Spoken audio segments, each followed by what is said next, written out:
السلام علیکم ورحمۃ اللہ وبرکاتہ. بسم اللہ الرحمن الرحیم. الحمد للہ رب العالمین. الصلاة والسلام علی خاتم الانبیاء والمرسلین وعلی آلہ وصحبہ اجمعین. اما بعد. رب اشرح لی صدری ویسر لی امری واحلل عقدۃ من لسانی یفقہوا قولی. جیسا آپ حضرات کو معلوم ہے کہ یہ درس کا سلسلہ عقیدے کے ایک اہم ترین موضوع سے متعلق ہے، اور وہ ہے توحید اسماء اور صفات. توحید اسماء اور صفات. اور اس سلسلے میں جس کتاب کا ہم نے انتخاب کیا ہے وہ کتاب ہے القواعد المثلی فی صفات اللہ و اسمائہ الحسنى. القواعد المثلی فی صفات اللہ و اسمائہ الحسنى. اور یہ دور حاضر کے ائمہ میں سے اہم ترین امام شیخ محمد بن صالح العثیمین رحمۃ اللہ علیہ کی تصنیف ہے. اس کتاب کے اندر جو ہے شیخ ابن عثیمین رحمہ اللہ نے اللہ تعالیٰ کے اسماء اور صفات کو سمجھنے کے اصول اور ضابطے بیان کیے. جو اساسی قواعد ہیں، اصول ہیں، ضابطے ہیں اللہ کے اسماء اور صفات کو سمجھنے کے لیے، اس کو شیخ ابن عثیمین رحمہ اللہ نے بیان کیا ہے. اور شیخ ابن عثیمین رحمہ اللہ کی شخصیت یہ دور حاضر کے شخصیات میں ایک امتیازی شخصیت. ہمیں معلوم ہونا چاہیے کہ اس دور میں 3 اہم ترین ائمہ گزرے. ایک شخصیت ہے شیخ ابن باز کی، دوسری شخصیت ہے شیخ ناصر الدین البانی رحمہ اللہ کی، اور تیسری شخصیت ہے شیخ ابن عثیمین رحمۃ اللہ علیہ کی. یہ تینوں دور حاضر کے بلند ترین ائمہ میں سے، اور ان کی خدمات بے انتہا خدمات. تو یہ کتاب جو ہم پڑھ رہے ہیں یہ شیخ ابن عثیمین رحمہ اللہ کی تصنیف ہے. اور شیخ ابن عثیمین رحمۃ اللہ علیہ کی شخصیت اس حیثیت سے انتہائی اہم شخصیت ہے کہ شیخ ہر فن میں امام، ہر فن کے امام. عقیدے کے بھی امام، حدیث کے امام، تفسیر کے امام، فقہ کے امام، اصول کے امام، اور لغت کے بھی امام. عربی زبان، اس کے قواعد، نحو صرف، اس کے بھی امام. اسی لیے آپ ان کے دروس کو سنیے، ان کے محاضرات کو سنیے، ان کی کتابیں پڑھیے تو آپ کو اندازہ ہوگا کہ ایسی جامع شخصیت ہے ان کی کہ آپ ایک ان کی شاگردی قبول کر لے کوئی تو ہر فن میں جو ہے وہ ان سے استفادہ کر سکتا ہے. ان کی اکثر کتابیں جو آج منظر عام پر آ رہی ہیں، یہ کتابیں اکثر ان کے دروس اور محاضرات ہیں جو ان کے شاگردوں نے اس کو پہلے جو ہے کیسٹ کی شکل میں جمع کیا اور اس کے بعد اس کو کتابی شکل میں جو ہے شائع کیا ہے. یہ ان کے شاگردوں کی جو ہے جہود اور ان کی کوشش ہے کہ شیخ کے تمام دروس کو انہوں نے تسجیل کیا اور تسجیل کر کے اس کو کتابی شکل میں جو ہے امت کے سامنے لائے. اکثر کتابیں ان کی جو ہے یہ دروس اور محاضرات ہیں جو شاگردوں نے جمع کیا ہے، اور اس کو جو ہے پھر طبعات کی شکل میں طبع کر کے جو ہے کتاب کی شکل میں امت کے سامنے پیش کیا ہے، اور ہم اور آپ جیسے لوگ اس سے استفادہ کر رہے ہیں. تو یہ کتاب شیخ ابن عثیمین رحمہ اللہ نے اللہ کے اسماء اور صفات کے قواعد اور اصول اور ضابطے بیان کیے. ہم اس کتاب کا اکثر حصہ پڑھ چکے ہیں. اللہ کے فضل و کرم سے اللہ کے اسماء کے قواعد بیان کیے، 7 قاعدے، اور اس کے بعد پھر جو ہے اللہ کی صفات کے 7 قواعد اصول بیان کیے. اس کے سمجھنے کے لیے ان قواعد کا جاننا ضروری ہے. اور اس کے بعد شیخ ابن عثیمین رحمہ اللہ نے اللہ تبارک و تعالیٰ کے اسماء و صفات کے دلائل کے اصول اور ضابطے بیان کیے، اور یہ اصول بیان کرتے ہوئے 4 اصول شیخ نے یہاں بیان کیا ہے۔ پہلا اصول یہ ہے کہ اسماء و صفات کے ثبوت کے لیے، اس کے اثبات کے لیے صرف اللہ کی کتاب اور اللہ کے رسول صلی اللہ علیہ وسلم کی حدیث، یعنی قرآن اور حدیث ہی دلیل بن سکتا ہے۔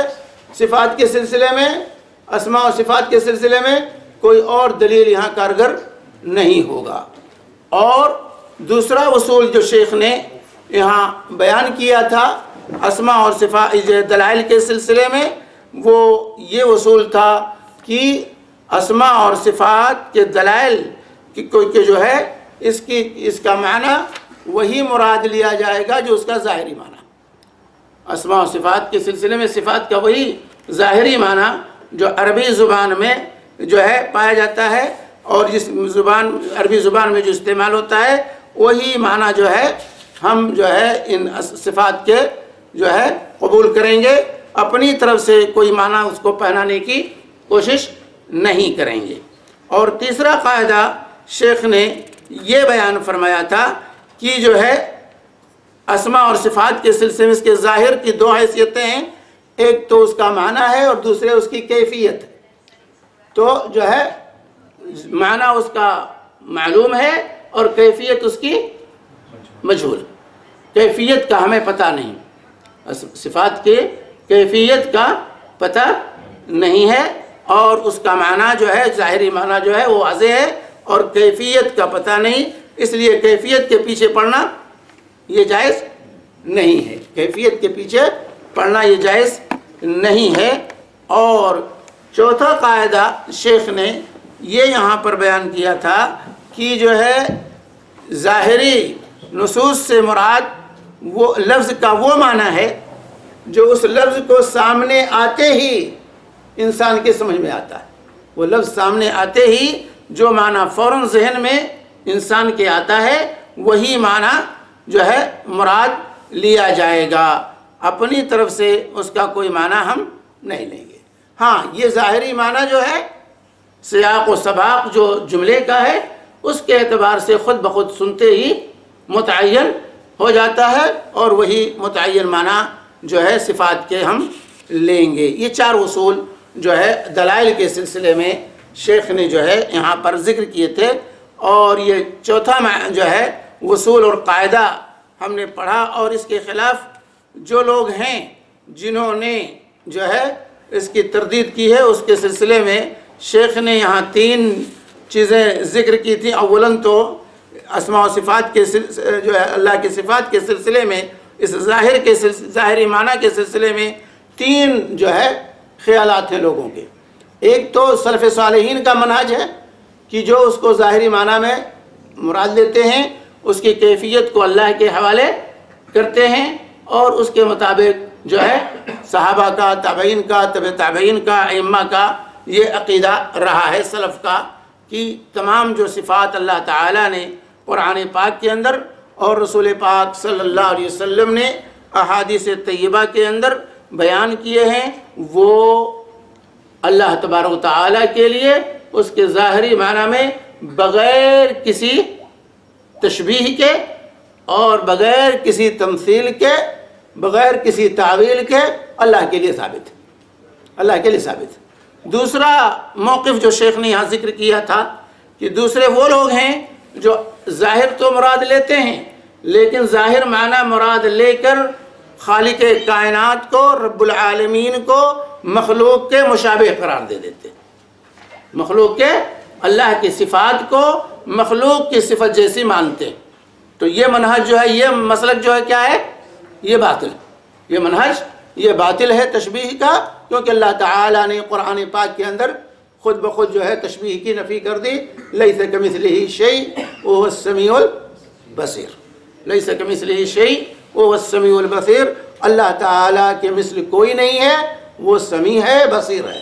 تو یہاں اللہ تعالیٰ نے اپنے آپ کو سمع اور بصر کے ساتھ، سننے اور دیکھنے کے ساتھ متصف کیا کہ اللہ سنتا ہے اور دیکھتا ہے، لیکن اللہ کا سننا اور اللہ کا دیکھنا یہ کسی کے مشابہ نہیں، ہمارے سننے اور ہمارے دیکھنے کے مشابہ نہیں، لیس کمثلہ شیء۔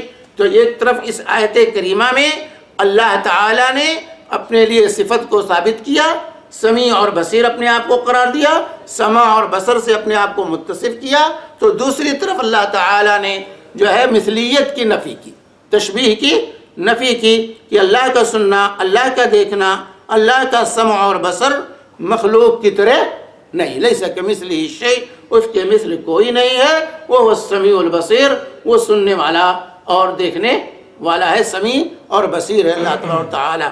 تو اس طرح اللہ تبارک و تعالیٰ نے یہ واضح کر دیا اور مشابہت کی، تشبیہ کی نفی کر دی۔ تو دوسرا موقف جو تھا مشبہہ کا، جو تشبیہ دیتے ہیں، ان کا موقف خود اللہ کے کلام سے باطل قرار پایا، اور بداہتاً یہ باطل ہے کہ جو ہے ہم دیکھتے ہیں کہ مخلوقات میں بھی جو ہے ایک دوسرے کی مخلوق سے مشابہ نہیں ہوتا۔ مثال کے طور پر انسان کا ہاتھ، ہاتھی کا ہاتھ اس کے پاس ہے، ہاتھی کے پاس بھی ہاتھ ہے، لیکن دونوں کے ہاتھ میں کوئی مماثلت، مشابہت نہیں ہے۔ ہاتھی کا بھی ہاتھ ہے، چونٹی کے بھی ہاتھ ہے، لیکن چونٹی کا ہاتھ ہاتھی کے ہاتھ سے مشابہ نہیں ہوتا۔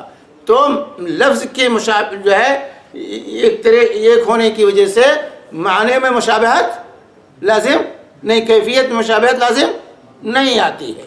تو اس طرح سے جو ہے اللہ تبارک و تعالیٰ کے صفات جو ہیں مخلوق کے صفات سے بالکل الگ ہیں، وہ صفات ثابت ہیں۔ اللہ نے اپنے لیے جن صفات کا استعمال کیا وہ مانیں گے۔ اللہ نے ید کا استعمال کیا، ید ہے اللہ تعالیٰ کے لیے۔ اللہ نے وجہ کا ذکر کیا ہے، وجہ ہے چہرہ ہے اللہ کا۔ اللہ نے ید کا ذکر، ید کے معنی ہاتھ کے ہیں، اللہ کا ہاتھ ہے، اللہ کا چہرہ ہے۔ اللہ تعالیٰ قیامت کے دن آئے گا، وجاء ربک والملک صفا صفا، لیکن لیس کمثلہ شیء، اس کے مثل کوئی نہیں۔ وہ ید ہے لیکن ہماری ید کی طرح نہیں، اللہ کے وجہ ہے لیکن ہمارے وجہ کی طرح نہیں ہے۔ اللہ قیامت کے دن آئے گا لیکن اس کا آنا ہماری مخلوق کے آنے کی طرح نہیں، جیسا کہ اللہ کے شایان شان اللہ کی جس طرح مناسب ہے، موضوع ہے، اسی طرح اس صفات سے اللہ تعالی متصف ہے۔ اور تیسرا موقف جو شیخ نے یہاں ذکر کیا تھا وہ معطلہ کا ہے، جو صفات کا انکار ہے۔ تعطیل یہ صفات کا انکار ہے، اور میں نے معطل تعطیل کے بارے میں دو موقف ذکر کیا تھا۔ ایک موقف ہے ان لوگوں کا جو سرے سے صفات الہی کے منکر ہیں، جیسے جہمیہ اور معتزلہ۔ جہمیہ اور معتزلہ ہیں جو صفات الہی کا سرے سے انکار کرتے ہیں۔ دوسرا موقف ان لوگوں کا ہے، معطلہ میں دوسری قسم ان لوگوں کی ہے جو صفات الہی کے لفظ کو تو مانتے ہیں لیکن اس کے معنی کو، ظاہری معنی کو نہیں مانتے، بلکہ اس کی تعویل کرتے، جس کو مؤولہ کہا جاتا ہے، جن کو عام طور سے مؤولہ تعویل کرنے والے، یعنی ظاہری معنی سے اللہ رب العالمین کے صفات کو پھیر دینے والے، دوسرے معنی میں لینے والے۔ ظاہری جو معنی ہے لفظ کا، اس معنی میں نہیں اس لفظ کو لیتے، بلکہ اس کا معنی کچھ اور کرتے ہیں۔ جو ہے کیوں ایسا کرتے ہیں؟ ان لوگوں نے ظاہر پہلے جو ہے ظاہر کو مانا ہے، ظاہر کو مان کر کے یہ کہا کہ یہ مخلوق کے اس سے مشابہت لازم آتی ہے، مخلوق سے مشابہت اس سے لازم آتی ہے۔ جیسے ید ہے، اللہ کے ہاتھ ہے، اللہ کا چہرہ ہے، اللہ رب العالمین نے اپنے لیے اس کو استعمال کیا ہے۔ اللہ کی آنکھ ہے، اللہ نے کہا ہے اپنے لیے عین کو ثابت کیا ہے، اللہ کے رسول صلی اللہ علیہ وسلم نے ذکر کیا ہے، جیسے کہ نصوص آپ کے سامنے اس سے پہلے آ چکے ہیں۔ تو وہ کہتے ہیں کہ یہ ٹھیک ہے، اللہ کے لیے عین ہے، اللہ کے لیے جو ہے وجہ ہے، لیکن اس معنی میں نہیں جو اس کا ظاہری معنی ہے، کیونکہ ظاہری معنی لینے میں مشابہت لازم آتی ہے، اس لیے ہم اس کی تعویل کریں گے، ہم اس کی تعویل کریں گے، دوسرے معنی میں لیں گے۔ تو یہاں حقیقت میں انہوں نے پہلے اللہ کو مخلوق سے تشبیہ دیا، پھر تشبیہ سے بچانے کے لیے ان صفات کو غلن مخلوق کے مشابہ مانا، اس کے بعد پھر تشبیہ سے بچنے کے لیے ان لوگوں نے اس کی تعویل کی، تاکہ اللہ تبارک و تعالیٰ مخلوق کے مشابہ نہ ہونے پائے۔ تو تشبیہ سے بچنے کے لیے ان لوگوں نے ان صفات کے ظاہری معنی کو چھوڑ کر جو ہے اپنے جو ہے عقل کی بنیاد پر اس کے معنی متعین کیے، اس کے معنی متعین کیے۔ تو یہ جو منہج ہے تعطیل کا اور تعویل کا، یہ منہج جو ہے باطل ہے، یہ باطل ہے، کیونکہ اولاً تو تشبیہ دی، مخلوق کی طرح سمجھا، اس لیے ان کو ضرورت پیش آئی اس کی تعویل کرنے کی، اور پھر تعویل کی منمانی تعویل کی۔ اللہ تعالیٰ نے قرآن کو عربی زبان میں نازل کیا ہے، اللہ کے رسول صلی اللہ علیہ وسلم عربی زبان کے فصیح اللسان تھے، تو ایک طرف اللہ کا کلام اور دوسری طرف رسول اللہ صلی اللہ علیہ وسلم کا کلام عربی زبان میں لوگوں کو سمجھانے کے لیے، پھر اس کو اس معنی میں عربی زبان میں نہ لے کر کے اپنی طرف سے اس کا معنی متعین کرنا، یہ غلط ہے، کیونکہ اگر اس کے ظاہری معنی مراد نہ ہوتے تو صحابہ کرام رضوان اللہ علیہم اجمعین ضرور رسول پاک صلی اللہ علیہ وسلم سے پوچھتے۔ اگر ان صفات سے مشابہت لازم آتی مخلوق سے تو صحابہ کرام، سلف صالحین، تابعین، ائمہ اربعہ اور دیگر جو ہے محدثین کی جماعت جو گزری ہے، یہ لوگ ضرور جو ہے اس پر گفتگو کرتے، اور صحابہ ضرور رسول اللہ صلی اللہ علیہ وسلم سے، اور تابعین ضرور صحابہ کرام رضوان اللہ علیہم اجمعین سے یہ سوال کرتے کہ یہ تو مخلوق کے مشابہ ہو رہا ہے۔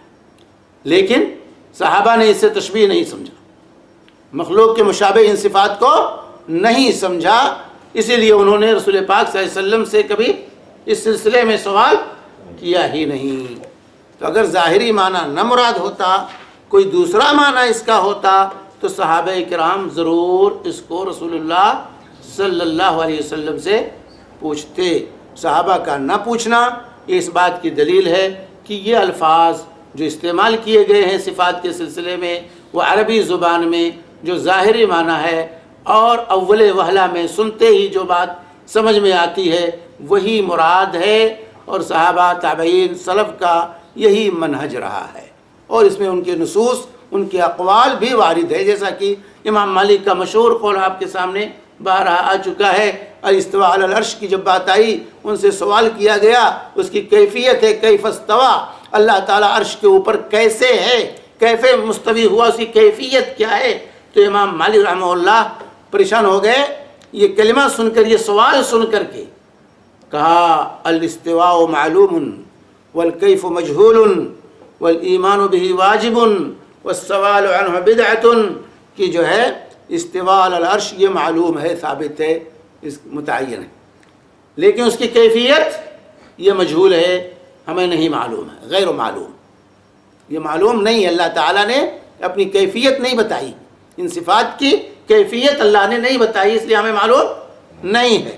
والایمان به واجب، اس پر ایمان لانا واجب ہے کہ اللہ تعالیٰ عرش کے اوپر ہے، والسوال عنہ بدعۃ، اور اس کی کیفیت کے بارے میں سوال کرنا یہ بدعت ہے، کیونکہ صحابہ نے سوال نہیں کیا۔ جب یہ آیات پڑھی انہوں نے تو صحابہ نے رسول پاک صلی اللہ علیہ وسلم سے یہ سوال نہیں کیا کہ اللہ تعالیٰ عرش کے اوپر کیسے ہے، اس لیے سرے سے سوال کرنا ہی بدعت ہے، یہ جائز نہیں ہے، کیونکہ اللہ تعالیٰ نے واضح طور سے کر دیا۔ سوال کیسے پیدا ہوتا ہے؟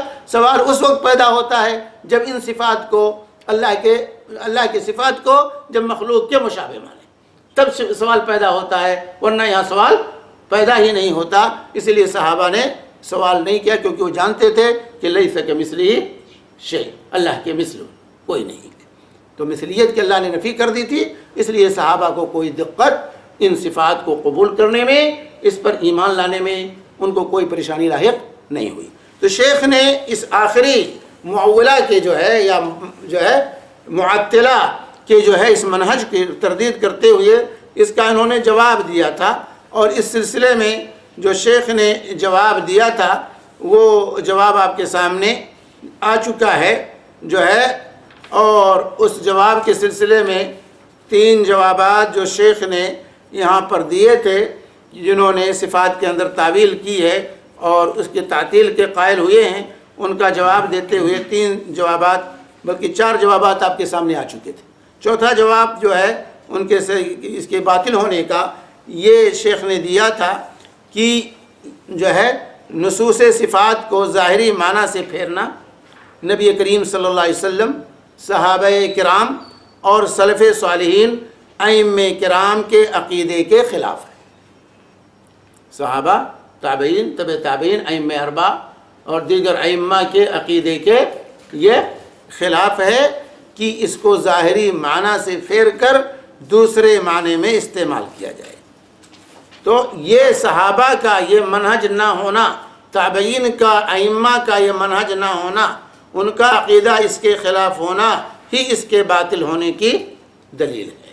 اس کے باطل ہونے کی دلیل یہ ہے کہ یہ صحابہ کا طریقہ نہیں رہا، یہ سلف صالحین کا، تابعین، تبع تابعین، ائمہ اربعہ کا یہ عقیدہ نہیں رہا کہ اللہ کی صفات کو اس کے ظاہری معنی سے پھیر کر دوسرے معنی میں لیں۔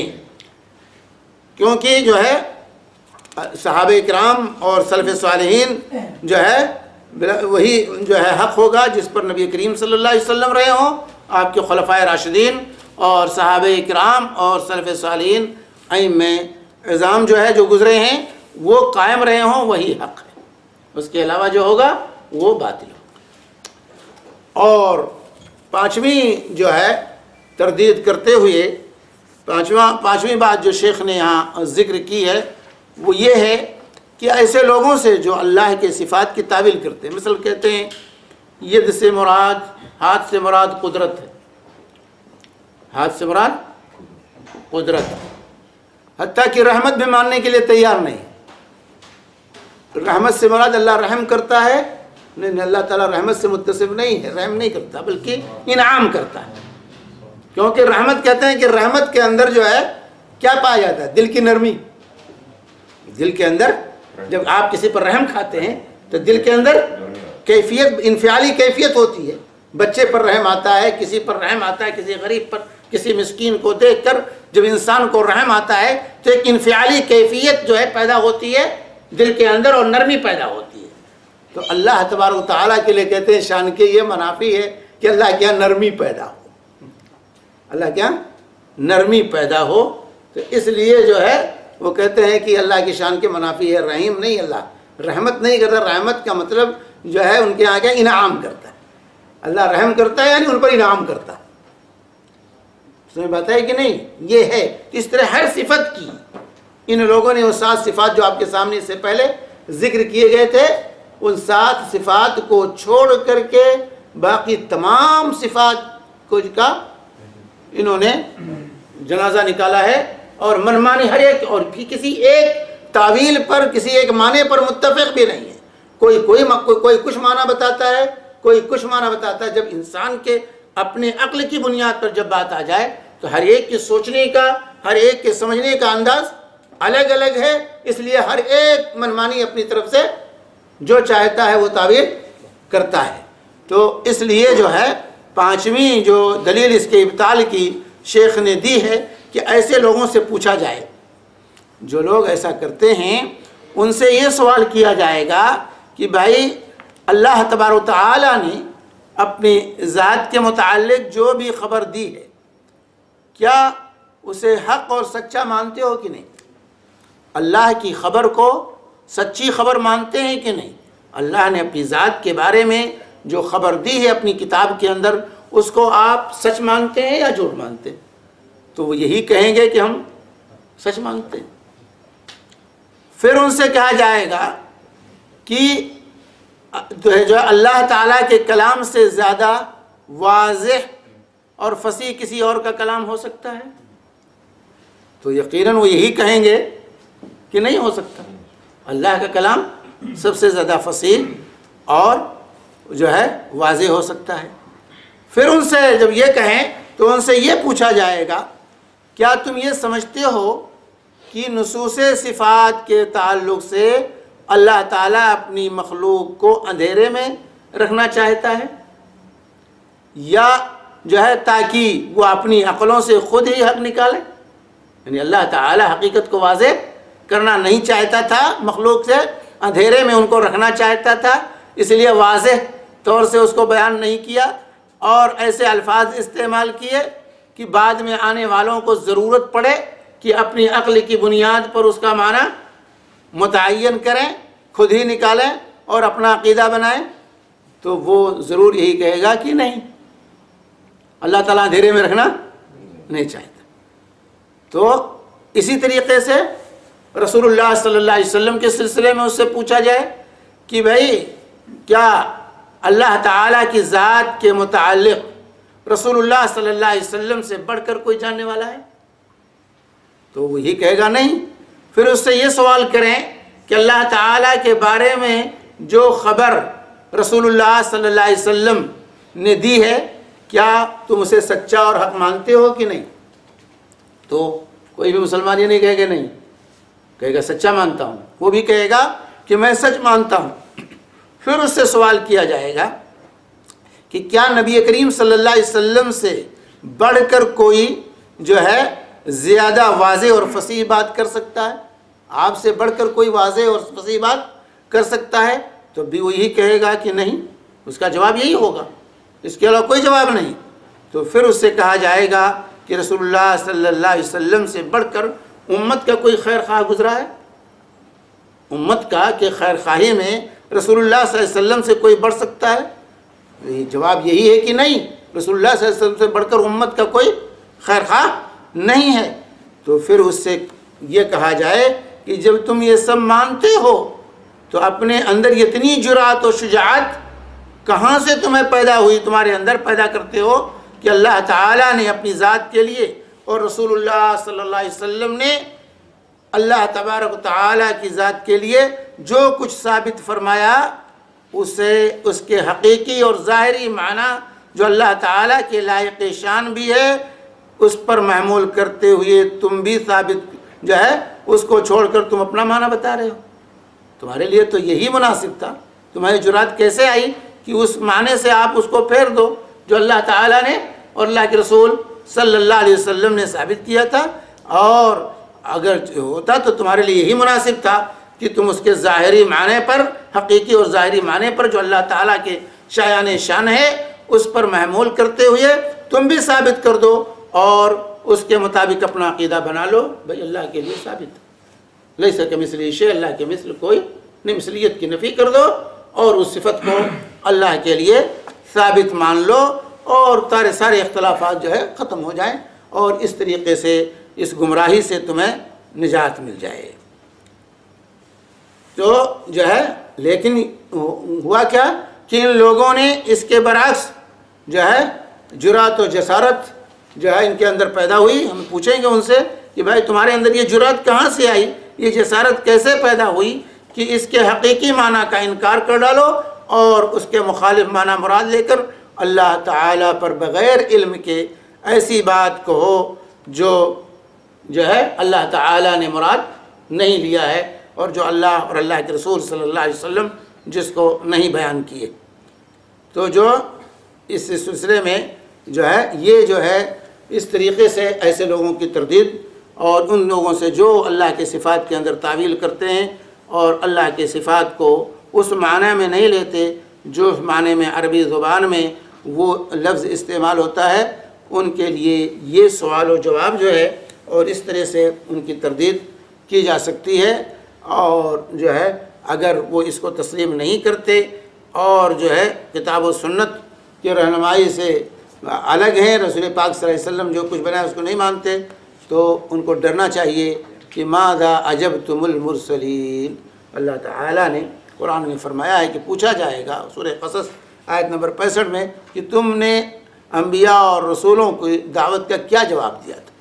اس کا ہمیں کیا جواب ہوگا کہ ہم نے منمانی معنی پہنایا تھا اللہ کے صفات کا، جس کا نہ قرآن میں نہ حدیث میں کوئی ثبوت نہیں، نہ صحابہ کے اقوال میں اس کا کوئی ثبوت نہیں۔ تو ایسی صورت میں جو ہے انسان کو چاہیے کہ اللہ کی صفات میں منمانی تعویل نہ کرے۔ اسی طریقے سے یہ مذہب جو ہے معطلہ کا یا معولہ کا تعطیل کرنے والوں کا یہ باطل ہے، اور اس سلسلے میں جو تعویل کن لوگوں نے کی ہے جن کو جو اپنے آپ کو اشاعرہ اور ماتریدیہ کہتے ہیں، اشاعرہ اور ماتریدیہ۔ اشاعرہ یہ ابو الحسن اشعری رحمہ اللہ کی طرف اپنا نسبت کرتے ہیں اور ماتریدیہ اپنا نسبت ابو منصور الماتریدی کی طرف اپنی نسبت کرتے ہیں۔ اور ان لوگوں کا منہج یہ ہے کہ جو ہے یہ صفات 7 صفات کے علاوہ دیگر جو صفات ہیں وہ جو ہے اس کے ظاہری معنی میں نہیں ہیں، کیونکہ ظاہری معنی مراد لینے سے تشبیہ لازم آتی ہے، بلکہ ان کے جو ہے وہ دوسرے معانی جس کہتے ہیں مجازی معنی ہم لیتے ہیں، مجازی معنی لیتے ہیں، تو مجازی معنی میں اس کو لیتے ہیں۔ تو اس کے باطل ہونے کی یہاں 6ٹھی وجہ جو شیخ بیان فرماتے ہیں کہ ان کو مان لینے سے کچھ باطل چیزیں لازم آتی ہیں۔ اگر ان کے منہج کو مان لیا جائے تحویل کرنے والوں کو جو ہے تو ان کے باطل ہونے کی دلیل یہ ہے کہ ان کے مان لینے سے کچھ ایسی چیزیں لازم آتی ہیں جو فی نفس ہی باطل، اور جس سے باطل چیز لازم آئے وہ خود بخود وہ چیز باطل ہوتی ہے۔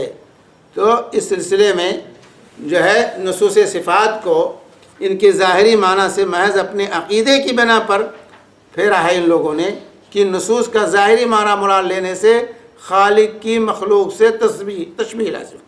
اصل سبب ان کے جو ہے تعویل کرنے کا کیا ہے کہ ان صفات کے ظاہری معنی لیں گے تو اس سے تشبیہ لازم آئے گا۔ لیکن ہم ان کے جواب میں یہ کہتے ہیں تم نے اللہ تعالیٰ اور اس کے رسول صلی اللہ علیہ وسلم کے کلام کے ظاہری معنی سے تشبیہ کا معنی کہاں سے نکال دیا؟ اپنی طرف سے کہاں سے نکالا کہ اس سے تشبیہ لازم آتا؟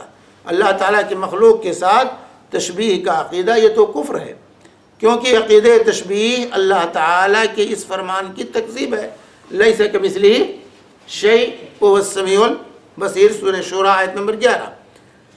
چنانچہ نعیم بن حماد الخزاعی رحمۃ اللہ علیہ جو امام بخاری رحمۃ اللہ علیہ کے اساتذہ میں سے ہیں، مشائخ میں سے ہیں، وہ فرماتے ہیں کہ جو اللہ تعالیٰ کو اس کی مخلوق سے تشبیہ دے اس نے کفر کیا۔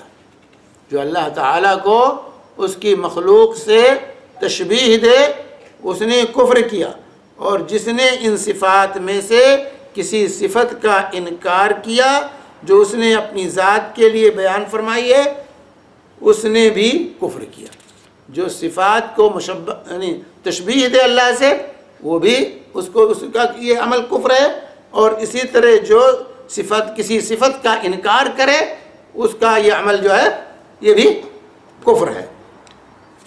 اور یہ نعیم بن حماد رحمہ اللہ فرماتے ہیں اور اللہ تعالیٰ نے اپنی ذات کی جو صفات بیان کر دی یا رسول اللہ صلی اللہ علیہ وسلم نے اللہ تعالیٰ کی جو صفات بیان کر دی ان میں تشبیہ نہیں، اس میں مشابہت اس سے لازم نہیں آتی ہے۔ چنانچہ ان جو ہے نعیم بن حماد رحمۃ اللہ علیہ کے اس قول کو امام ذہبی نے اپنی کتاب العلو جو ہے یہ کتاب ہے امام ذہبی رحمۃ اللہ علیہ کی، جس میں انہوں نے اللہ کے لیے علو ثابت کیا کہ اللہ تعالیٰ بلند ہے، اللہ تعالیٰ اوپر ہے نیچے، پوری کتاب لکھی کہ اللہ تعالیٰ اوپر ہے نیچے نہیں ہے۔ اس پر امام ذہبی رحمۃ اللہ علیہ کی پوری کتاب ہے العلو کے نام سے، العلو بلندی جو ہے، اللہ تعالیٰ بلندی ہے سب سے اوپر، اللہ تعالیٰ اپنی ساری مخلوق سے اوپر ہے، اللہ تعالیٰ نیچے نہیں ہے، اللہ تعالیٰ اوپر ہے۔ اس پر امام ذہبی رحمہ اللہ کی کتاب ہے العلو جو ہے، اس میں جو ہے امام ذہبی رحمہ اللہ نے شیخ نعیم بن حماد رحمۃ اللہ علیہ کے اس قول کو ذکر کیا ہے، اور شیخ البانی رحمہ اللہ نے اس کے سند کو صحیح قرار دیا کہ یہ بسند صحیح امام نعیم بن حماد رحمۃ اللہ علیہ سے ثابت ہے۔ تو جو ہے اور یہ بات معلوم ہے کہ اللہ تعالیٰ اور اس کے رسول کے کلام کو تشبیہ اور کفر پر محمول کرنا سب سے بڑا یہ باطل عمل ہے۔ اسی طریقے سے دوسری جو چیز یہاں یہ ہے کہ اہل تعطیل کا مذہب اگر مان لیتے ہیں تو یہ لازم آتا ہے کہ قرآن پاک جو ہر چیز کے لیے تبیان اور بیان اور وضاحت ہے، لوگوں کے لیے ہدایت اور سینوں کے لیے شفا ہے، جیسے اللہ تعالیٰ نے خود فرمایا شفاء لما فی الصدور کہ قرآن جو ہے یہ شفا ہے سینوں کے جو سینے میں کے لیے، اور اسی طریقے سے جو ہے جو شفا ہے نور بھی کہا اللہ تعالیٰ نے قرآن کو، لقد جاءکم من اللہ نور و کتاب مبین، تو نور بھی ہے قرآن، شفا بھی ہے قرآن، ہدایت ھدی للناس یہ انسانیت کے لیے ہدایت نامہ ہے، والفرقان کہا گیا یہ حق و باطل کے درمیان فرق کرنے والی کتاب ہے۔ تو قرآن کی جب یہ حیثیت ہے تو اسماء و صفات کے باب میں ضرور عقیدہ جو ہے ضروری جو عقیدہ ہوگا وہ اگر نہیں بیان کیا تو بھی بیان کیسے ہوگا؟ قرآن یہ فرقان ہے، قرآن یہ نور ہے، قرآن یہ ہدایت ہے. تو ایسی صورت میں اس کا لازمی نتیجہ یہ ہے کہ عقیدہ جو اہم ترین موضوع ہے اور اس سلسلے میں اس کے اندر وضاحت نہ پائی جائے، اس کے اندر صراحت نہ پائی جائے، غموض پایا جائے، بعد میں آنے والے لوگوں کو ضرورت پڑے کہ اپنی طرف سے اس کا معنی متعین کریں، تو یہ تو اللہ کے کلام پر جو ہے اعتراض اور اللہ کے کلام پر جو ہے نکیر ہے کہ گویا کہ اللہ تعالیٰ نے جو اس کو فرقان کہا، جو نور کہا، جو ہدایت کہا، جو شفا کہا، یہ جو ہے صحیح نہیں ہے، نعوذ باللہ ثم نعوذ باللہ. تو جس چیز کو جو ہے انسان چاہے وہ ثابت کرے، جس کو نہ چاہے نہ ثابت ہونے دے، تو یہ تو گویا کہ اللہ کے کلام کا انکار ہے، اور جو ہے یہ بات بالکل ظاہراً باطل ہے. ایسا سوچنا قرآن کے بارے میں یہ جو ہے بالکل باطل ہے. لہذا تعویل کرنے والوں کا، تعطیل کرنے سے کام لینے والوں کا، اور اللہ کے صفات کا اپنی طرف سے معنی پہنانے والوں کا یہ مذہب یہ قرآن کے منافی ہے، اور اس سے قرآن پر حرف آتا ہے، قرآن پر جو ہے آنچ آتی ہے کہ قرآن گویا کہ واضح نہیں، قرآن گویا کہ جو ہے بیان نہیں، فرقان نہیں. تو اس لیے یہ مذہب ہی باطل ہے جو اللہ کے صفات کو اپنی طرف سے معنی پہناتے. اسی طریقے سے ان کے اس مذہب کو مان لینے سے تعویل کے یہ لازم آتا ہے کہ نبی کریم صلی اللہ علیہ وسلم اور خلفائے راشدین، اسی طرح صحابہ کرام اور ائمہ سلف، تابعین، تبع تابعین، ائمہ اربعہ اور دیگر ائمہ جو ہے فقہ اور حدیث، ان کے بارے میں جو عقیدہ رکھتے تھے کے بارے میں، وہ جو اعتقاد جو ہے صحابہ کرام جو ہے کے بارے میں جو اعتقاد واجب یا ممتنع یا جائز ہے، اس کی معرفت اور بیان سے قاصر تھے. وہ لوگ اللہ کے بارے میں، اللہ تعالیٰ کے صفات کے بارے میں جو عقیدہ رکھنا تھا اس سے وہ ناواقف تھے. اس سے یہ لازم آتا ہے کہ اللہ کے بارے میں جو عقیدہ رکھنا تھا اس سے جو ہے یہ مقدس گروہ صحابہ کا، تابعین کا، یہ اس سے واقف نہیں تھے کہ اللہ کے لیے کیا واجب ہے، کیا جائز ہے، کیا ممتنع ہے. بعد میں آنے والے لوگوں نے یہ سب قصے کہانیاں وہ زیادہ جاننے والے ہیں کہ صحابہ کرام، اور وہ زیادہ جاننے والے. تو اس پہ آنچ آتی ہے صحابہ پر، تابعین پر، تبع تابعین پر، ائمہ کے عقیدے پر کہ وہ لوگ نہیں سمجھتے تھے، بعد میں آنے والے لوگوں نے اس کا معنی سمجھا. کیونکہ اللہ تعالیٰ کی صفات کے بارے میں جو ہے اہل تعطیل کا جو یہ عقیدہ ہے جسے تعویل کا نام دیتے ہیں، اس بارے میں ان سے ایک حرف بھی وارد نہیں.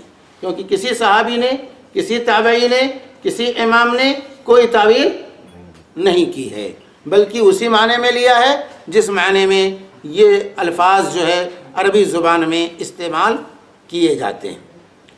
اور ایسا ماننے سے جو ہے اس کی تعویل کرنے سے یا تو نبی کریم، اس سے یہ لازم آتا ہے یا تو نبی صلی اللہ علیہ وسلم، خلفائے راشدین اور ائمہ سلف اس بارے میں ان کا جو ہے صحیح عقیدہ کے فہم و معرفت سے قاصر نہیں جانتے تھے، یا جاہل تھے، نعوذ باللہ، عاجز تھے اس کو سمجھنے میں. یہ لازم آتا ہے.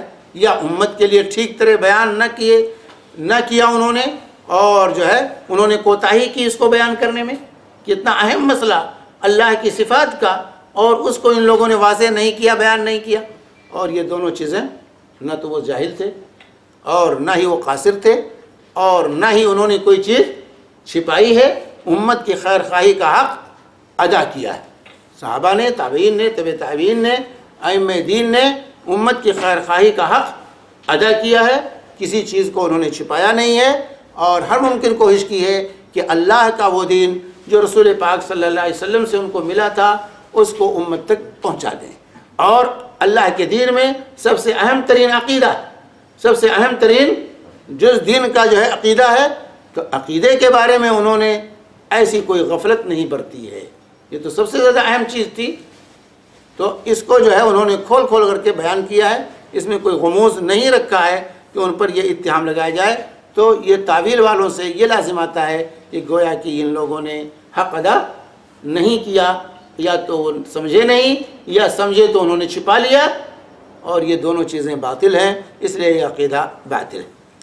اور اسی طرح ان کا یہ عقیدہ مان لینے سے یہ لازم آتا ہے کہ اللہ رب العالمین کی معرفت، جو کہ تمام شریعتوں میں سب سے اہم مسئلہ ہے، اللہ کی معرفت، جو کامیابی کی سب سے پہلی بنیاد ہے کہ اللہ کی معرفت۔ من ربک، یہی سوال ہوگا جو ہے قبر میں سب سے پہلا سوال، من ربک، تمہارا رب کون؟ اور جتنی شریعتیں نازل ہوئی ہیں سب شریعتوں کا سب سے اہم مسئلہ اللہ کی معرفت جو ہے۔ انبیاء کرام کی سب سے اہم ترین دعوت کیا تھی کہ لوگوں کے سامنے اللہ کا تعارف کرا دیا جائے، اللہ کی معرفت انہیں پہنچائی جائے۔ تو سب سے اہم مسئلہ، بلکہ تمام انبیاء و مرسلین کی رسالتوں کا یہ مکھن اور زبدہ ہے کہ تعلق سے لوگوں کے لیے مرجع اللہ تعالیٰ اور اس کے رسول کا کلام نہیں، بلکہ اس سلسلے میں اصل مرجع ان کے عقول ہیں اور وہ مختلف اقوال ہیں جو انہوں نے اپنی طرف سے کہے ہیں۔ کیونکہ کسی بات پر یہ لوگ خود متفق نہیں، کسی بات پر جو اسماء و صفات کی تعویل میں کسی بات پر یہ خود متفق نہیں، کوئی معنی بتاتا ہے، کوئی کچھ اور معنی بتاتا ہے۔ تو اس سے یہ لازم آتا ہے کہ اتنا اہم ترین مسئلہ اور جو اہم تھا اللہ تبارک و تعالیٰ اس کے رسول کی جو ہے کے سلسلے میں جو ہے اللہ اور اللہ کے رسول کی بات حجت نہ ہو، وہ دلیل نہ بنے، بلکہ لوگوں کی عقلیں جو ہے دلیل بن جائیں اور اس کی بنیاد پر ان کے معنی متعین کیے جائیں، تو یہ اس سے لازم آتا ہے اور یہ باطل ہے۔ جو چیز ان کے عقول کے خلاف ہے اسے ہر ممکن کوشش سے یہ لوگ جھٹلاتے ہیں، اس کو نشانہ بناتے ہیں کہ ہماری عقل اس کو قبول نہیں کرتی۔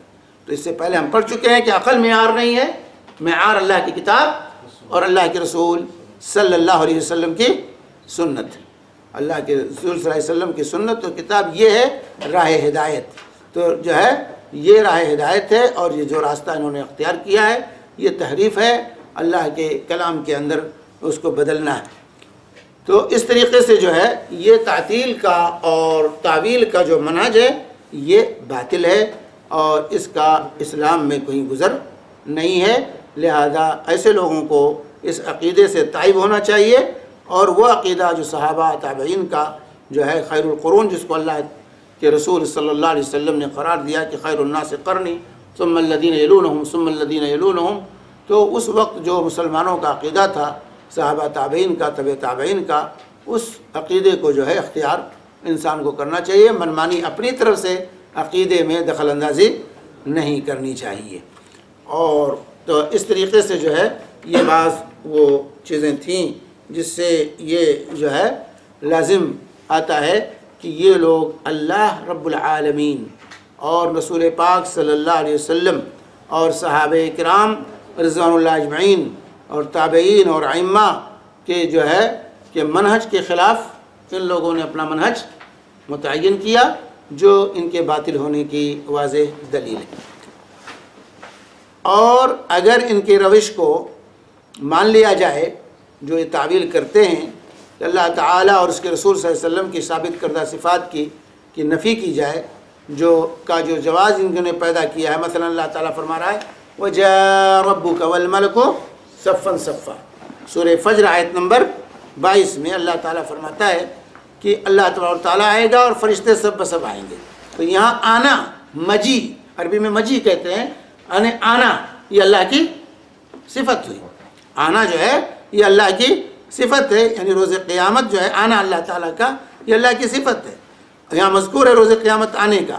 اور جو ہے مگر یہ لوگ تعویل کرنے والے اور اس کو انکار کرنے والے جو تعویل کرتے ہیں اس کی روشنی میں اللہ تبارک و تعالیٰ صفت مجی کا انکار کا جواز بن جاتا ہے کہ انکار کیا جا سکے، کیونکہ مجازی معنی جو لیا جاتا ہے، مجازی معنی کہتے ہیں کہ جس کا انکار کیا جا سکے، مجازی معنی کہتے ہی ایسے معنی کو جس کا انکار ممکن ہو۔ تو یہاں پر جو ہے اس کا مجازی معنی لے کر کے کہ اللہ کا روب طاری ہو جائے گا، اللہ کا حکم آئے گا، جا رب کا اللہ آئے گا یعنی اللہ کا حکم آئے گا، کسی نے کہا جا رب کا اللہ آئے گا یعنی اللہ کا روب طاری ہو جائے گا، تو یہ معانی جو ہے لوگوں نے لیے ہیں۔ تو کہتے ہیں اس سے یہ لازم آتا ہے کہ اللہ کی صفت مجی آنے کی صفت کا انکار لازم آتا ہے۔ اسی طرح رسول پاک صلی اللہ علیہ وسلم کا فرمان ہے ینزل ربنا الی سماء الدنیا، ینزل ربنا الی سماء الدنیا، کہ ہمارا رب آسمان دنیا پر نزول فرماتا ہے۔ یہ صحیح بخاری حدیث نمبر 6321 اور صحیح مسلم حدیث نمبر 758۔ اس میں اللہ کے نبی صلی اللہ علیہ وسلم فرمایا جب ثلث اخیر رات کا آخری تہائی حصہ باقی رہتا ہے تو اللہ تبارک و تعالی آسمان دنیا پر نزول فرماتا ہے۔ اب نزول فرماتا ہے تو اہل سنت کا جو عقیدہ ہے وہ کیا ہے کہ اللہ تعالیٰ نزول فرماتا ہے، ہمارا ایمان ہے، لیکن اس کی کیفیت ہم متعین نہیں کر سکتے۔ مخلوق کے مشابہت سے پاک ہے اللہ تعالیٰ، ویسا ہی اترتا ہے جیسے اللہ کے شایان شان ہے۔ اللہ ایسے نزول فرماتا ہے جیسا کہ اللہ کے مناسب ہے، اس کے شایان شان ہے، مخلوق سے مشابہ نہیں ہے اور نہ اس کو دوسرے معنی میں لیتے ہیں۔ تو اللہ کے نبی صلی اللہ علیہ وسلم نے کہا اللہ نزول فرماتا ہے، ہمارا ایمان ہے اللہ نزول فرماتا ہے، لیکن مخلوق کا نزول کرنا الگ ہے اور اللہ کا نزول فرمانا الگ ہے۔ اللہ رب العالمین کے جو ہے بندے کے نزول سے اترنے سے جو لوازم آتے ہیں اللہ رب العالمین کے لیے وہ لوازم نہیں، اس سے لازم نہیں آتا کہ اللہ رب العالمین۔ اب کوئی کہے گا بھائی تو عرش خالی ہو جاتا ہے، اس کا مطلب نہیں، اللہ کے نزول فرمانے سے عرش کا خالی ہونا لازم نہیں آتا۔ یہ ہمارے مخلوق کے لیے ہے، یہ اللہ کے لیے نہیں۔ ہمارے اترنے سے ہم چھت سے نیچے آئے تو ہم چھت خالی ہو گئی ہم سے، لیکن اللہ جب نزول فرماتا ہے تو اللہ کا عرش خالی ہونا لازم اس سے نہیں آتا ہے، کیونکہ اس نزول کی کیفیت ہمیں معلوم نہیں۔ نزول کی کیفیت اللہ نزول فرماتا ہے، نزول فرماتا ہے، لیکن اس کی کیفیت کیا ہے اللہ بہتر جانتا ہے، اللہ بہتر جانتا ہے۔ اس لیے ہماری صفات سے جو لوازم آتے ہیں وہ اللہ کے صفات سے لازم نہیں آتے۔ تو یہاں جو ہے اللہ کے فرماتے ہیں ینزل ربنا الی سماء الدنیا، اللہ تعالیٰ آسمانی دنیا پر نزول فرماتا ہے، اللہ تعالیٰ کی صفت نزول ثابت ہو رہی ہے۔ مگر یہ لوگ کیا کہتے ہیں تعویل کرنے والے، یہ تعویل کرتے ہیں کہ اس کی روشنی میں صفت نزول کا انکار کا جواز بن سکتا ہے، کیونکہ معطلہ اللہ تعالیٰ کی صفت مجیء اور نزول کو مانتے تو ہیں مگر اللہ تعالیٰ کی طرف ان صفات کی مجازی نسبت کے قائل ہیں، اور قائلین مجاز کے نزدیک مجاز کی سب سے بڑی علامت یہ ہے کہ بوقت ضرورت اس کی نفی درست، اس کو انکار کیا جا سکے، اس کو انکار کیا جا سکے۔ تو یہ جو مجازی معنی کہہ کر کے لوگ لیتے ہیں کہ بھئی نزول کا مجازی معنی یہ ہے کہ اللہ کا انعام نازل ہوتا ہے، اللہ کا حکم نازل ہوتا ہے، اللہ نہیں نزول فرماتا ہے بلکہ اللہ کا حکم نازل ہوتا ہے، اللہ نزول نہیں فرماتا ہے بلکہ اللہ کی نعمت نازل ہوتی ہے۔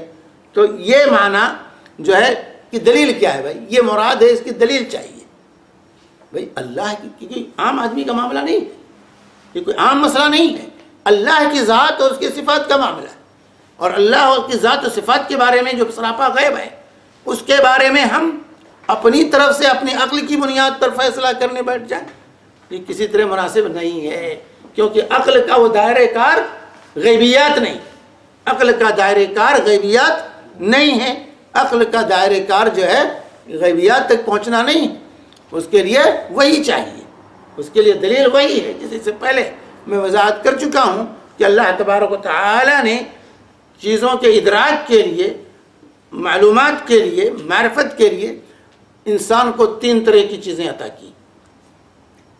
ایک تو قوت حاسہ ہے، چھونے کی قوت، چکھنے کی قوت، دیکھنے کی قوت، سننے کی قوت، پکڑنے کی قوت، اس کو قوت حاسہ کہا جاتا ہے، جو انسان محسوس کرتا ہے، حاسہ محسوس کرنے سے۔ قوت حاسہ جو ہے محسوس کرنے کی قوت، جس سے انسان چھو کر کے معلوم کرتا ہے کہ یہ ملائم ہے کہ سخت ہے، گرم ہے کہ سرد ہے، چھو کر کے، چکھ کر کے اس کا ذائقہ معلوم کرتا ہے انسان، دیکھ کر کے اس کا رنگ، اس کی شکل اور صورت معلوم کرتا ہے، سن کر کے آواز تیز ہے کہ جو ہے آہستہ ہے، بلند ہے، معلوم کرتا ہے کیسی آواز ہے۔ تو یہ جو ہے قوت حاسہ ہے، تو یہ قوت حاسہ محسوسات تک ہے، جو چیزیں اس کے ادراک میں ہیں، محسوس کرتا ہے، اس کو وہ اس سے معلوم کر سکتا ہے۔ کہ بھائی یہ دیوار کو دیکھا تو معلوم کر لیا بھائی اس کا رنگ کیا ہے؟ سفید. ہاتھ سے چھوا تو معلوم ہوا کہ یہ دیوار سخت ہے. لیکن یہ چھو کر کے یہ نہیں معلوم کر سکتا کہ بھائی اس کو کسی نے بنایا ہے. اس کے لیے کس کی ضرورت ہے؟ عقل کی ضرورت ہے. یہ پاگل چھوئے گا تو پتہ لگا پائے گا کہ اس کا کوئی بنانے والا ہے؟ پاگل کو کیا خبر؟ چھو کر کے تو معلوم کر لے گا کہ یہ سخت ہے، ملائم ہے، سرد ہے، گرم ہے، لیکن اس کا کوئی بنانے والا بھی ہے یا یہ خود بخود بن گیا ہے؟ یہ دائرہ کس کا ہے؟ یہ عقل کا دائرہ ہے. عقل کے ذریعے کوئی نہیں جان سکتا کہ اس کا رنگ کیسا ہے. ایک اندھے کو، عقل مند اندھا ہے، اس سے کوئی اس کا رنگ کیسا ہے تو بتا پائے گا؟ کیونکہ وہ عقل کا دائرہ نہیں ہے، یہ قوت حادثہ کا دائرہ ہے. تو جہاں قوت حادثہ کام کرے گا وہاں عقل کام نہیں کر سکتا، پیدل ہے. لیکن عقل کے جو پرستار ہیں، عقل کے جو بندے ہیں، ہر جگہ عقلی گھوڑا دوڑانے کی کوشش کرتے ہیں. عقل کے جو پجاری ہیں سمجھتے ہیں عقل سے ہم سب کچھ معلوم کر لیں گے. سب یہ محسوسات نہیں معلوم ہوتے، رنگ نہیں معلوم کر سکتے، ذائقہ نہیں معلوم کر سکتے، کیونکہ اس کا دائرہ الگ ہے اور قوت حادثہ کا دائرہ الگ ہے. تو قوت حادثہ سے تو رنگ کا، اس کی سختی کا، اس کے جو ہے تمام چیزوں کا پتہ چل جائے گا. لیکن اس دیوار کو کسی نے بنایا ہے یا خود بخود بن گئی ہے، یہ عقل کا کام. یہاں آ کے عقل بتائے گی کہ جو ہے اس کی خود بخود دیوار نہیں بنی ہے، اس کا ایک بنانے والا ہے، اس کا ایک بنانے والا ہے. یہ دائرہ عقل کا ہے. اب اس کے بعد اس دیوار کو کیسے استعمال کیا جائے کہ خالق و مالک راضی ہو جائے. راضی اللہ کی رضا کس میں ہے، خالق کی رضا کس میں ہے؟ تو یہ جو ہے کس چیز کا دائرہ ہے؟ یہ وحی الہی کا دائرہ ہے. یہ دائرہ ادراک معرفت وحی کا ہے. وحی کی روشنی میں آپ پہچان سکتے ہیں، یہ جان سکتے ہیں کہ کیا چیز جائز ہے، کیا ناجائز ہے، کیا حلال ہے، کیا حرام ہے. اللہ رب العالمین نے جو ہے کیا کی رضا کس میں ہے اور ناراضگی کس میں ہے، یہ معلوم کرنے کے لیے ہمیں وحی کی ضرورت ہے. معرفت کی تیسری چیز ہے. تو یہ تین قوتیں اللہ تعالیٰ نے ہمیں معرفت کے لیے دی ہیں. ایک قوت حادثہ ہے اور ایک قوت عقل ہے اور تیسرے وہ قوت وحی ہے. تو جو وحی کا دائرہ ہے وہاں عقل پیدل ہے، اور جو عقل کا دائرہ ہے وہاں قوت حادثہ پیدل ہے، اور جو قوت حادثہ کا دائرہ ہے وہاں عقل پیدل ہے. تو اصل معرفت جو ہے، یہ چیزیں جو ہیں، یہ اللہ کی ذات اور صفات جو غیبیات ہیں، خاص طور سے غیبیات کے سلسلے میں صرف اور صرف وحی الہی یہی طریق معرفت ہے، یہی وسیلہ معرفت ہے. اس کے بغیر غیبیات کو عقل کے ذریعے اور قوت حادثہ کے ذریعے ہم معلوم نہیں کر سکتے ہیں.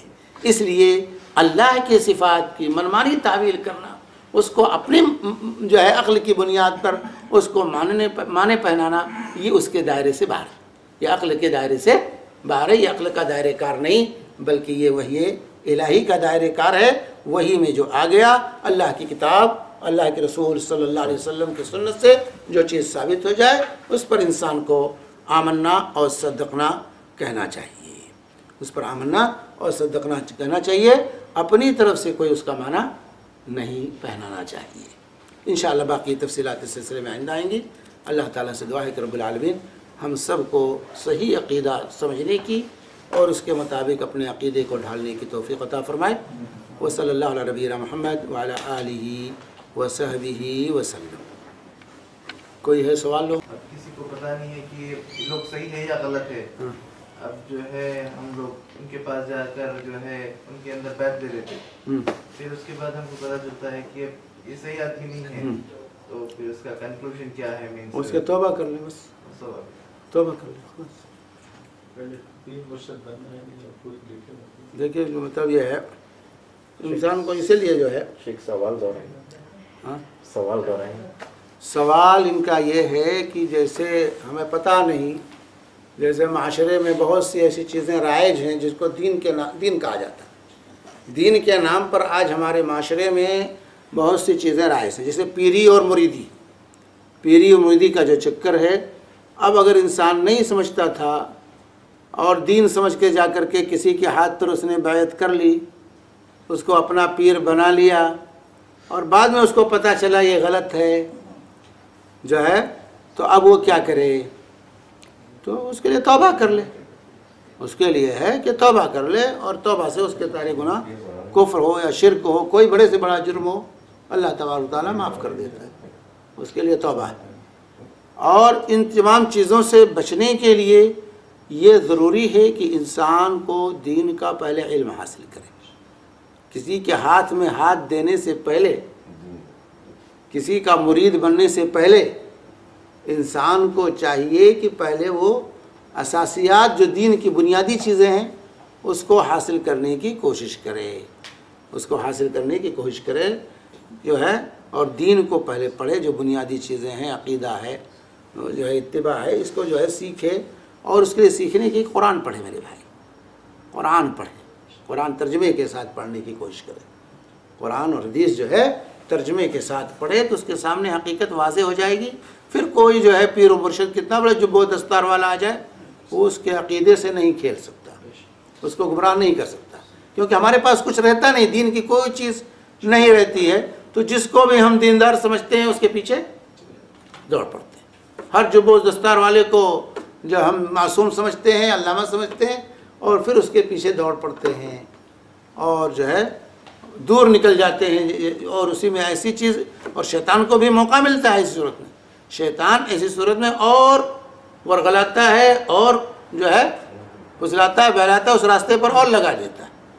اس لیے کسی بھی باطل عقیدے کو چھوڑنا کوئی آسان کام نہیں ہوتا ہے، آسان کام نہیں عقیدہ بدلنا۔ اس لیے شروع ہی سے انسان کو چاہیے کہ وہ پہلے دین کا علم حاصل کرے، علم سے۔ اسی لیے اللہ تعالیٰ نے کیا فرمایا؟ سب سے پہلی وحی کیا آئی؟ اقرأ بسم ربک الذی خلق، پڑھو اپنے رب کے نام سے۔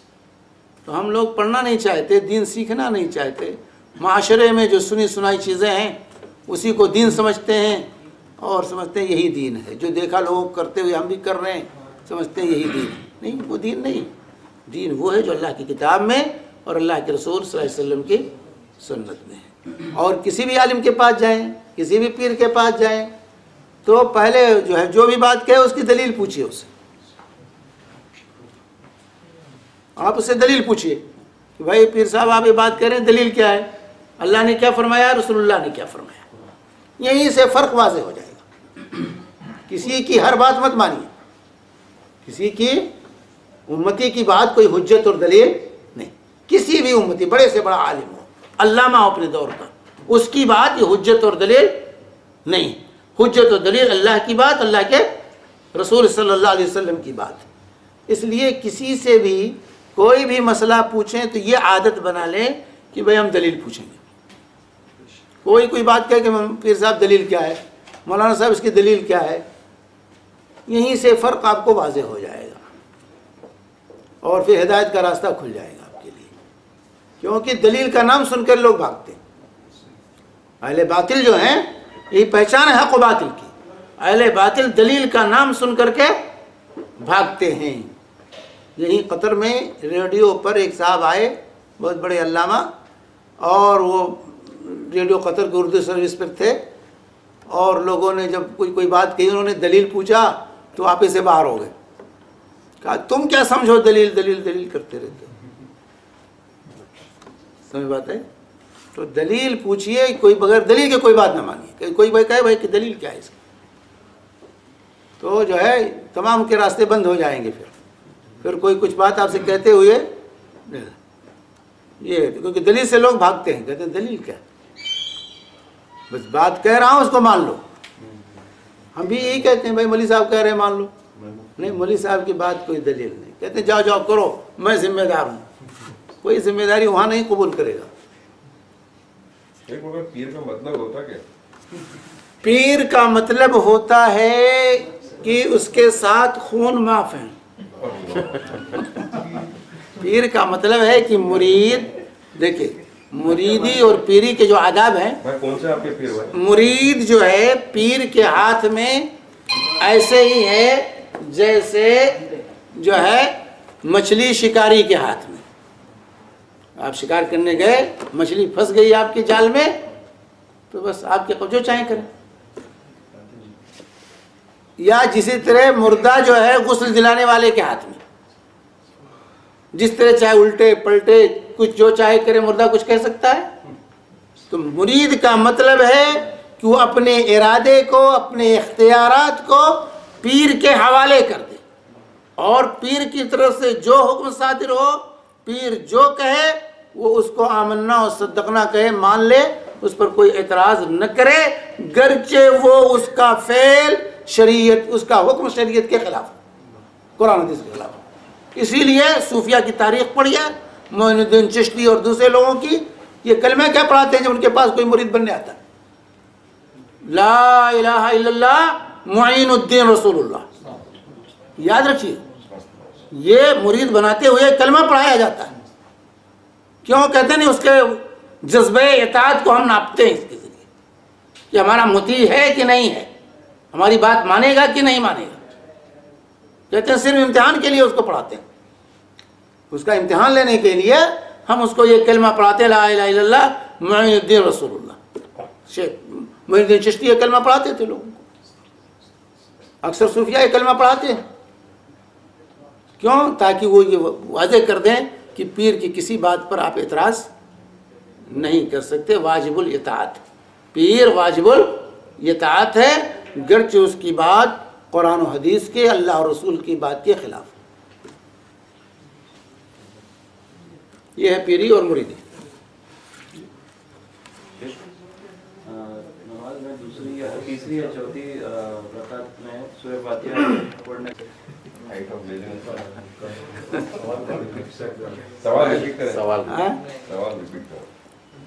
یہ سوال کر رہے ہیں کہ امام نے سورہ فاتحہ پڑھنے کا موقع نہیں دیا، تیسری اور چوتھی رکعت، تیسری یا چوتھی رکعت، بھائی کیا اس نے قیام نہیں کیا؟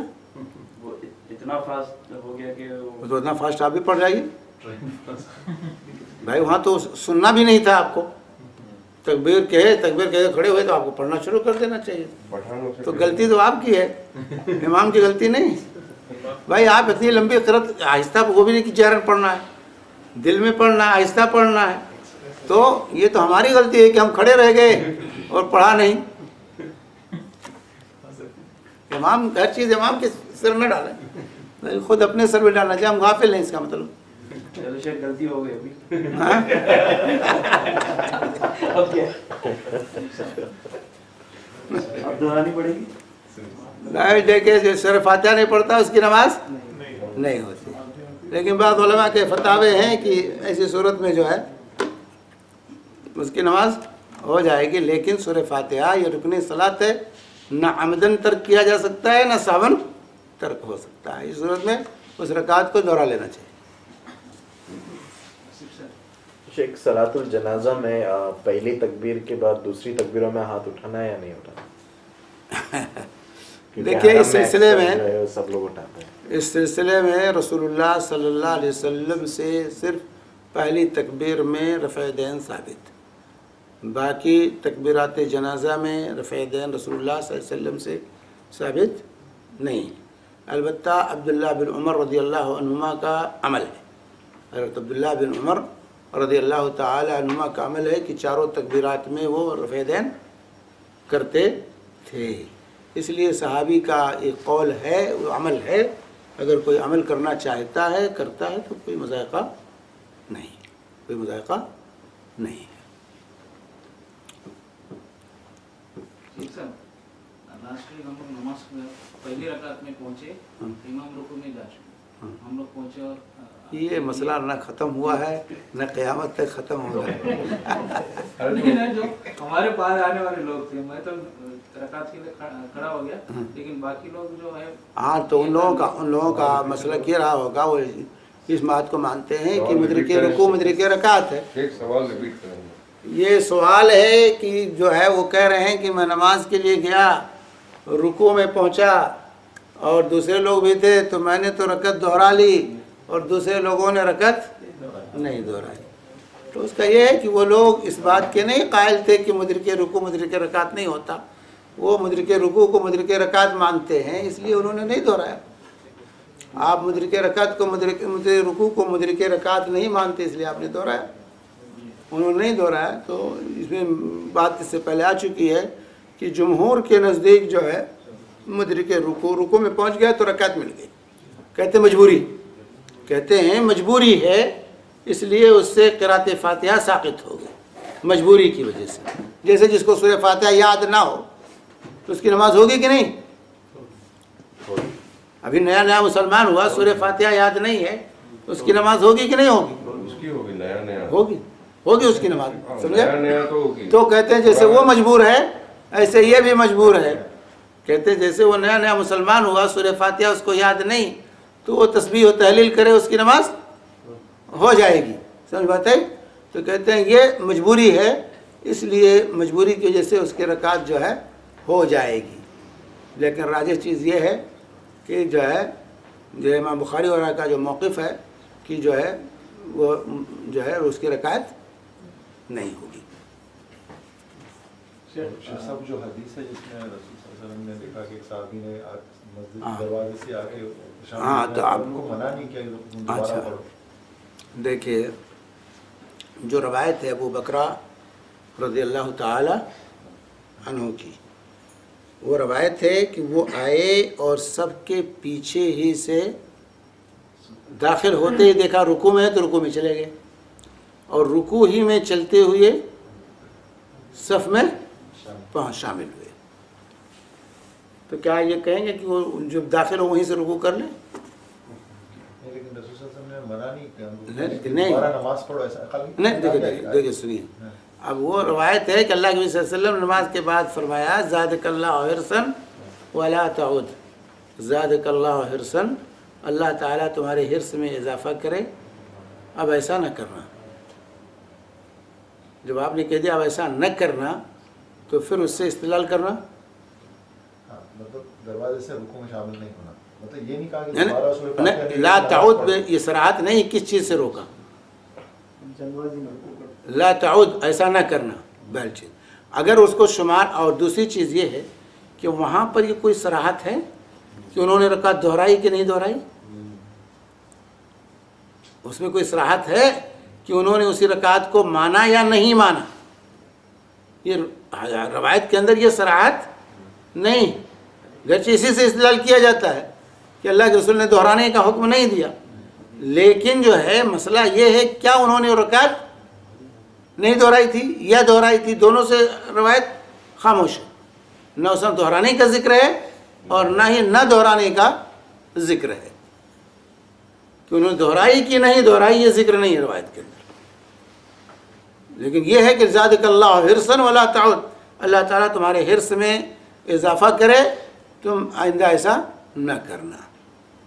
تو بہرحال روایت خاموش ہے، اس لیے اس کو صراحت نہیں موجود، اس روایت میں اس رکعت کے ہونے کی صراحت موجود نہیں ہے۔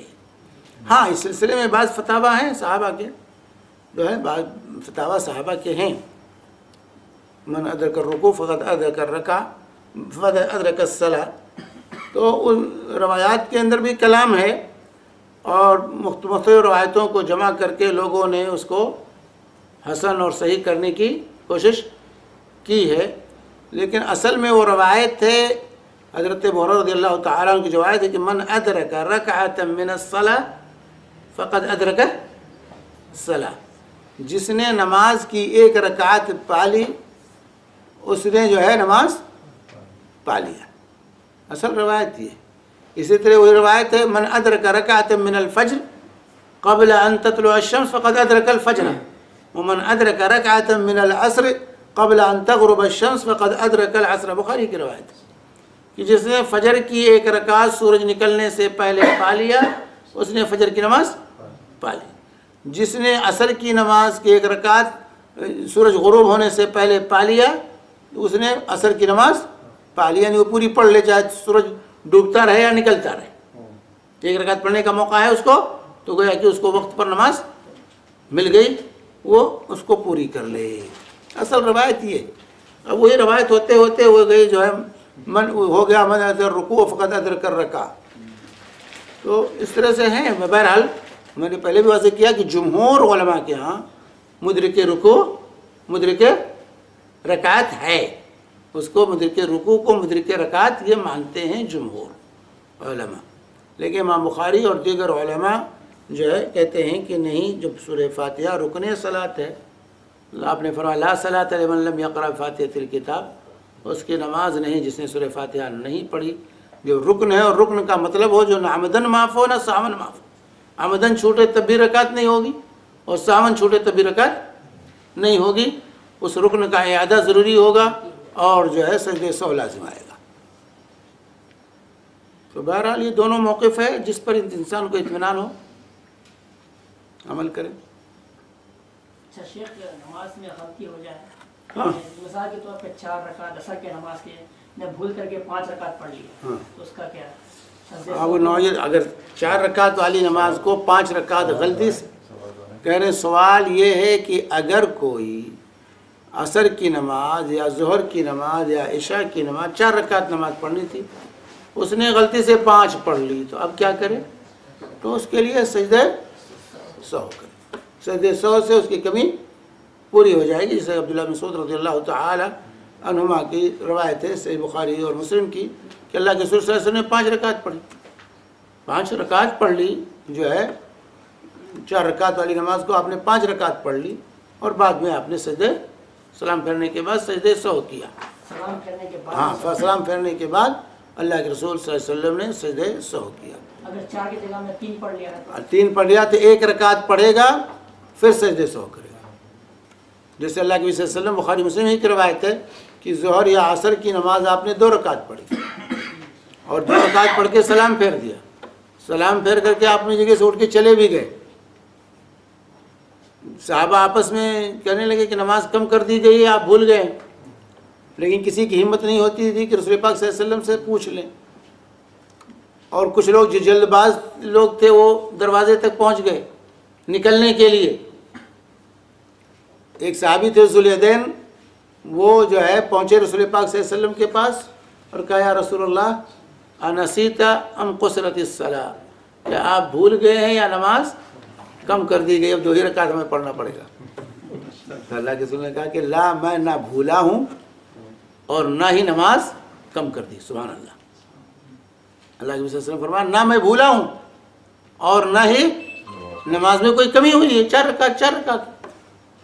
تو کہا یا رسول اللہ آپ نے 2 ہی رکعت پڑھائی ہے۔ پھر آپ لوٹے، آ کے اندر صحابہ سے پوچھا کیا یہ صحیح کہہ رہے ہیں؟ کہا ہاں آپ نے 2 ہی رکعت پڑھائی ہے۔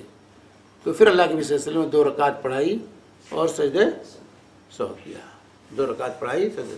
تو اگر کوئی رکن چھوٹتا ہے یا رکعت چھوٹی ہے تو اس کی تکمیل کر کے سجدے سہو کریں گے، تکمیل کے بعد سجدے سہو، 4 رکعت دہرانے کی ضرورت نہیں 4 رکعت دہرانے کی ضرورت نہیں۔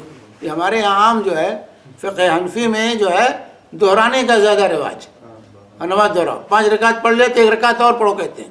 فقہ حنفی میں کیا ہے کہ 5 رکعت اگر آپ نے پڑھ لیا تو مزید 1 رکعت کا اضافہ کرو اور نفل ہو جائے، 6 رکعت ہو جائے۔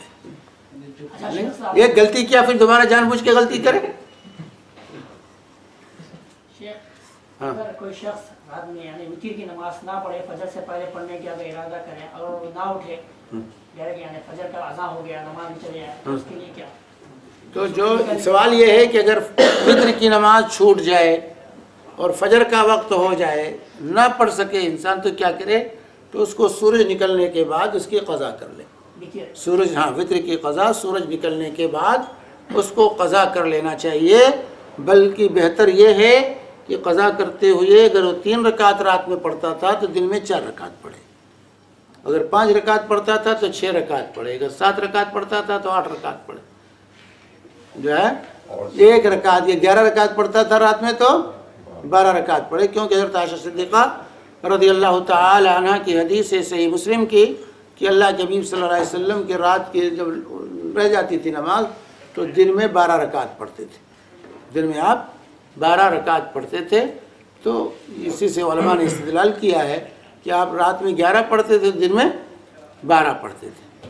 تو اس سے استدلال کیا ہے کہ بہتر اور افضل یہی ہے کہ انسان جب وتر کی قضا کرے دن میں تو اس میں 1 رکعت کا اضافہ کر کے اس کو جفت بنا لے، طاقت نہ رہے بلکہ